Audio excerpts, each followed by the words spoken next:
Le sujet de l'eau s'est rapidement imposé dans les discussions de l'équipe du Mistral crétois. De nombreuses réunions de travail ont eu lieu sur ce thème et ont permis d'aborder l'eau sous toutes ses formes. D'abord, l'eau potable.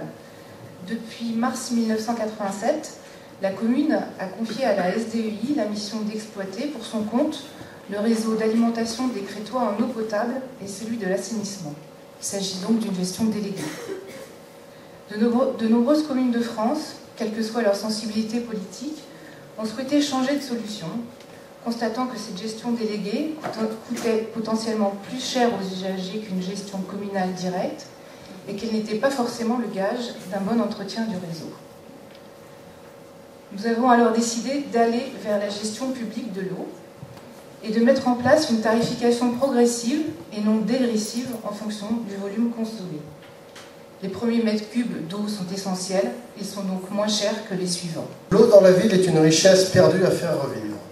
Qu'elle coule dans les lavoirs pour le plaisir des yeux ou pour se rafraîchir, et les Crétois retrouveront autour de ces espaces de rencontre une vie sociale pour toutes les générations.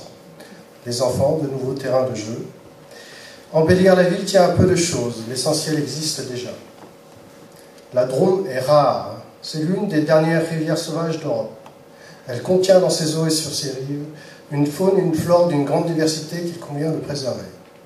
Le tourisme respectueux que nous vivons fera de Cray une destination d'autant plus appréciée que nous aurons recréé autour de la rivière de ses sources des sentiers de balade, des animations sur cette nature que tous, comme les Crétois, aimeront redécouvrir.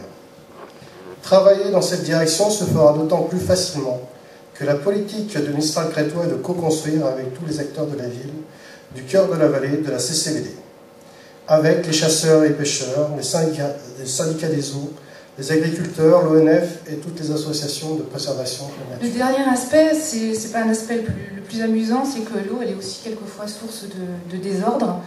La topographie de la commune, ces nombreux ruisseaux peuvent créer des désagréments, c'est un mauvais mot, en cas d'intempéries.